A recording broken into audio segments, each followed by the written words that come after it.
अयोध्या में राम मंदिर निर्माण को लेकर सरगर्मियां तेज हो गई हैं। इसी सिलसिले में आज राम जन्मभूमि न्यास के अध्यक्ष महंत नृत्य गोपाल दास की अध्यक्षता में एक बैठक आयोजित की जाएगी, जिसमें वीएचपी और राम मंदिर से जुड़े साधु संतों को आमंत्रित किया गया है। इस बैठक में राम मंदिर निर्माण को लेकर रणनीति तैयार की जाएगी। मोदी सरकार का समय बीत गया जी, लेकिन कुछ नहीं हुआ, बहुत निराशा लगी जी, अब तो पुनः ये सत्ता में आ गए हैं। जी, इनका दायित्व बनता है कि रामलला का भव्य मंदिर बनाओ। तो ऐसी स्थिति में जो संतों का बैठक हो रहा है, संतों की जो मांग होगी वो यही होगी कि आप मंदिर का निर्माण शीघ्र करें। हमारे सारे संत महात्मा राम जन्मभूमि न्यास के बैठक में उपस्थित हो गए। विश्व हिंदू परिषद के केंद्रीय पदाधिकारी भी रहेंगे। 17-18 जून को उसमें भी हम लोग विचार करेंगे और प्रधानमंत्री पर अब दबाव देंगे। अब समय नहीं। पश्चिम बंगाल में जय श्री राम के मुद्दे पर सियासत और गर्मा गई है। असल में ममता बनर्जी के सामने जय श्री राम के नारे लगने के बाद मुख्यमंत्री के भड़कने का वीडियो सोशल मीडिया पर वायरल हो गया था, जिसके बाद बीजेपी अब जय श्री राम लिखे 10 लाख पोस्ट कार्ड ममता बनर्जी को भेजने की तैयारी कर रही है। और इस कड़ी में पार्टी ने पश्चिम बंगाल के बैरकपुर से एक मुहिम शुरू की, जिसमें एक बड़े से पोस्ट कार्ड पर पार्टी के कार्यकर्ताओं ने जय श्री राम लिखे। पोस्ट कार्ड पर ममता बनर्जी के दफ्तर का पता लिखा था। वहीं बैरकपुर से बीजेपी सांसद अर्जुन सिंह ने इस मुद्दे पर ममता बनर्जी को चुनौती दे दी। 10 आदमी जय श्री राम बोला तो उसको अरेस्ट करो, तो हम लोग उसके लिए 10 लाख पोस्ट कार्ड भेजेगा जिस पर जय श्री राम लिखा रहेगा। और हम लोग चाहता है कि 10 लाख आदमी को ममता बनर्जी अरेस्ट करो।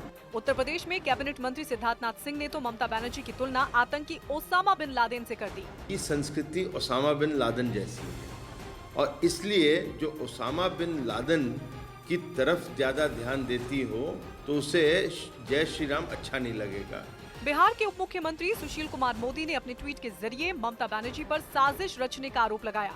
वहीं कांग्रेस ने बीजेपी पर बेवजह से इस मुद्दे को तूल देने का आरोप लगाया। बंगाल में अनावश्यक रूप से मुद्दा बनाया जा रहा है और जिसको मनमर्जी हो जय श्री राम कहेगा, जिसको कहें जय महाकाली कहेगा। हालांकि बीजेपी इस मुद्दे के बहाने ममता सरकार को और घेरने की तैयारी में है। सीएम कमलनाथ ने इफ्तार पार्टी का आयोजन किया। मध्य प्रदेश के सीएम कमलनाथ ने रविवार को इफ्तार पार्टी का आयोजन किया, जिसमें दिग्विजय समेत कई लोगों ने शिरकत की। रेलवे पुलिस ने दिल्ली के हजरत निजामुद्दीन स्टेशन से यात्रियों के सामान पर हाथ साफ करने वाली 5 महिला चोरों को गिरफ्तार करने का दावा किया। हरियाणा के फतेहाबाद में एक मशीन में फंसे भैंस के सिर को 3 घंटे की मशक्कत के बाद मशीन काटकर बाहर निकाला गया। पटना में केंद्रीय मंत्री रामविलास पासवान ने सीएम नीतीश कुमार से मुलाकात कर बीजेपी और जेडीयू के बीच तल्खी कम करने की कोशिश की।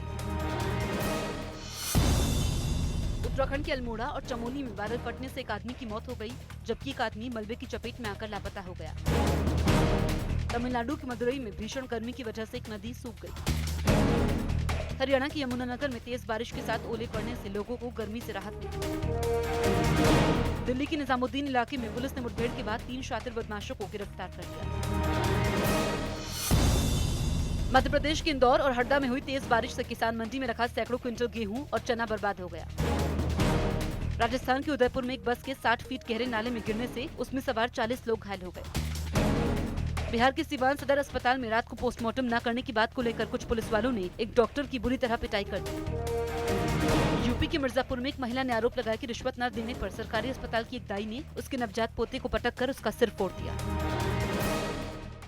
यूपी के सुल्तानपुर में एक पेट्रोल पंप पर बाइक सवार बदमाश पेट्रोल पंप वाले से पैसे लूटकर फरार हो गए। लूट की ये घटना वहां लगे सीसीटीवी कैमरे में कैद हो गई, जिसमें दिखा कि एक बाइक पर सवार होकर 3 बदमाश पेट्रोल भरवाने पहुंचे। तीनों ने ही अपने चेहरों पर कपड़े बांध रखे थे, जिसके बाद पेट्रोल पंप वाले ने उनसे पैसे मांगे। तभी उनमें से एक बदमाश ने पिस्तौल निकाल ली।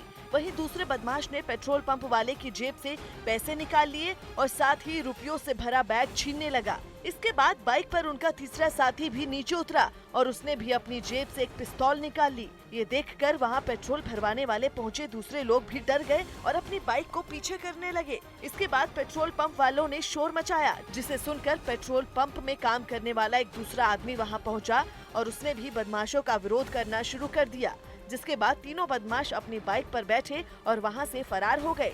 पेट्रोल पंप मालिक ने इसकी खबर तुरंत पुलिस को दी, जिसके बाद पुलिस सीसीटीवी कैमरे की मदद से उन बदमाशों की तलाश में जुट गई।